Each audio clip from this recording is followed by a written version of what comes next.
नमस्कार दोस्तों, आपने अपने YouTube channel Shri agri classes channel में आपका स्वागत है। जैसा कि आपको मैथ की क्लासेस में समूह सर आपको प्रोवाइड करता चला आ रहा हूँ। ठीक है, आपको पिछले लेक्चर में हमने आपको कोऑर्डिनेट ज्योमेट्री के कुछ टॉपिक पढ़ाया था। उसी कड़ी में जो है आपको जो है अगला क्लास दिया जा रहा है निर्देशांक ज्यामिति का। ठीक है, उसमें आपको लोकस ऑफ पॉइंट निकालना होता है। ठीक है, तो ये चैप्टर का अगला नाम ही है लोकस ऑफ ए पॉइंट, यानी लोकस यानी बिंदुपथ। किसी भी पॉइंट का बिंदुपथ कैसे निकालेंगे, चलिए आइए देखते हैं हम लोग, है ना। लोकस ऑफ ए पॉइंट आपका लेसन जो भी होगा, है ना, इस तरह से 3 लेसन हो जाएगा। बिंदुपथ, बिंदुपथ, ठीक है, लोकस ऑफ अ पॉइंट, ठीक ना। लोकस ऑफ द पॉइंट, किसी बिंदु का बिंदुपथ कैसे निकालेंगे। ठीक है, तो इसके लिए आपको कोई एक पॉइंट कंसीडर करना होगा। जैसे हमारे पास एक पॉइंट कोई है P, ठीक ना, एक पॉइंट कोई है हमारे पास P। ठीक, इस पॉइंट को आप उसकी रेडियस R मान लेंगे। ठीक है, उस पॉइंट से बिंदु O मान लीजिए, O से बिंदु P तक डिस्टेंस हमारी रेडियस R हो जाएगी। तो इस तरह से हमारे ढेर सारे पॉइंट आप मान सकते हो। कोई एक बिंदु से अगला पॉइंट P हो जाएगा, ये यहाँ पर हो जाएगा, ये यहाँ पर हो जाएगा। ठीक है, तो इन बिंदुओं को अगर हम आपस में मिला दें, ऐसे मिलाते हुए इसको कंप्लीट करें तो ये एक सर्किल बन जाता है।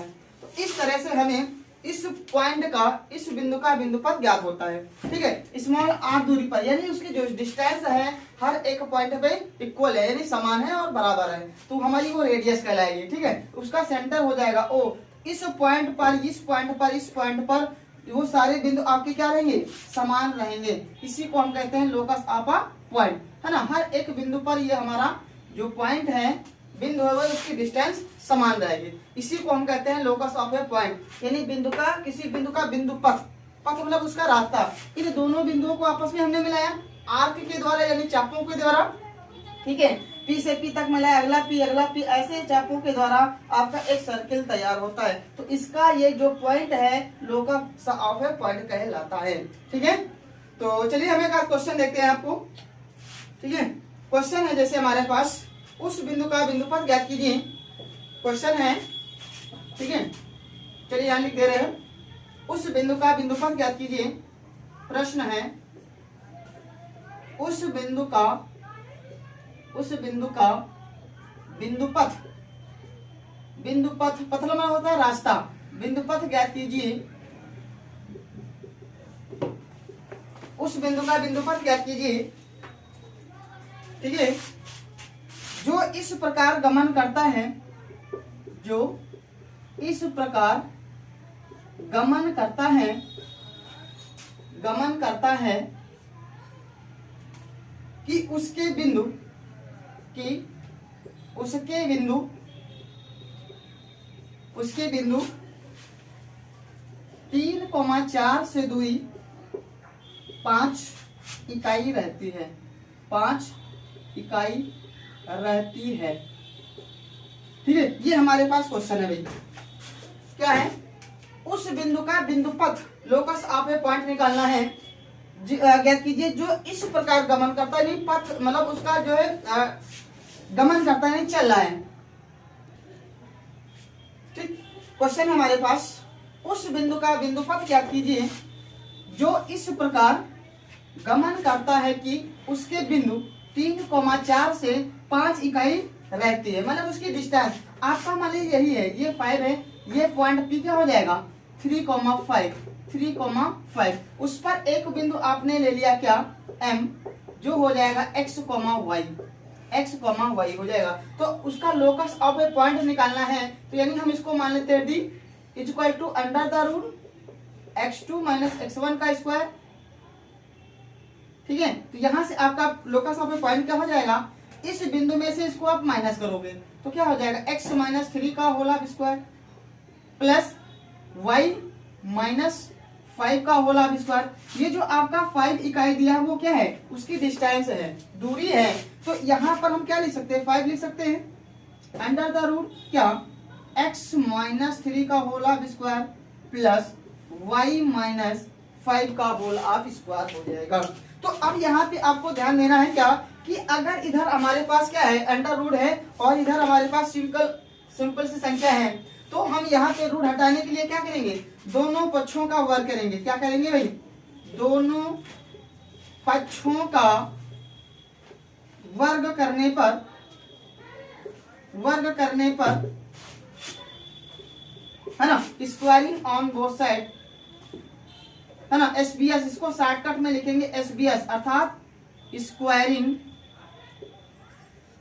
ऑन बोथ साइड्स, मतलब दोनों पक्षों का कर लेंगे वर्ग। कैसे करेंगे देख लीजिए भाई, ये हमारे पास क्या है, 5 है और इधर under the root x minus 3 है उसका स्क्वायर प्लस y माइनस 5 है इसका स्क्वायर, ठीक ना। अब हम क्या करें भाई, दोनों पक्षों का वर्ग करें, तो यहाँ वर्ग कर लो, आप इसका वर्ग कर लो, ठीक ना। दोनों पक्षों का क्या हो जाएगा, वर्ग हो जाएगा। तो जब वर्ग हो जाएगा तो इधर क्या हो जाएगा, 5 का स्क्वायर 25 मिलेगा, 5 का स्क्वायर 25 मिलेगा। और यहाँ क्या है, x माइनस 3 का होल स्क्वायर, यानी इस स्क्वायर से रूट हट जाएगा, इस वाले स्क्वायर से अंडर रूट हट जाएगा। अब इधर हमारे पास क्या बचा है, x माइनस 3 का स्क्वायर, y माइनस 5 का स्क्वायर, ठीक है। तो इस तरह से हमारे पास संख्या आ गई। अब यहाँ पर स्क्वायर कर लो, a माइनस बी का होल स्क्वायर, इधर तो हमारे पास लेफ्ट साइड में है ना, बाएं पक्ष में क्या है 25 है, लेकिन यहाँ क्या है a माइनस बी का स्क्वायर लगाओगे तो a का स्क्वायर प्लस b का स्क्वायर माइनस 2ab यानी 2 तिहाई 6x प्लस इसमें भी आप करोगे a माइनस बी का होल स्क्वायर, तो क्या हो जाएगा y का स्क्वायर प्लस 5 का स्क्वायर 25 हो जाएगा माइनस 2ab यानी 2 पंची 10 y हो जाएगा। क्या हो जाएगा, 10 y हो जाएगा। तो अब हमारे पास अगली लाइन क्या हो जाएगी, पहले x स्क्वायर लिखेंगे, ठीक है, फिर y स्क्वायर लिखेंगे यानी x square plus y square, उसके बाद x वाला पद यानी 6x, फिर उसके बाद y वाला टर्म्स माइनस 10y और प्लस क्या बचा 9 और 25 कितना हो जाएगा, y माइनस 4 है, यहाँ पर 4 है भाई, यहाँ पर क्वेश्चन में 4 दिया था, तो 4 चौक 16 है ना, ये हो जाएगा 16 है ना, तो 4 दूनी 8 y हो जाएगा, यहाँ पर हो जाएगा 8y, ठीक ना। तो हो जाएगा x square plus y square minus 6x और माइनस का 8y, ठीक है। 16 और 9 कितना हो जाएगा, 25 हो जाएगा, बराबर इधर 25 चल रहा है। अब क्या करोगे, अब आप इस 25 को इधर ले आओगे, कितना हो जाएगा 25 माइनस 25 इज इक्वल टू में क्या बचेगा, यहाँ पर x square plus y square, ठीक ना, माइनस 6x माइनस 8y।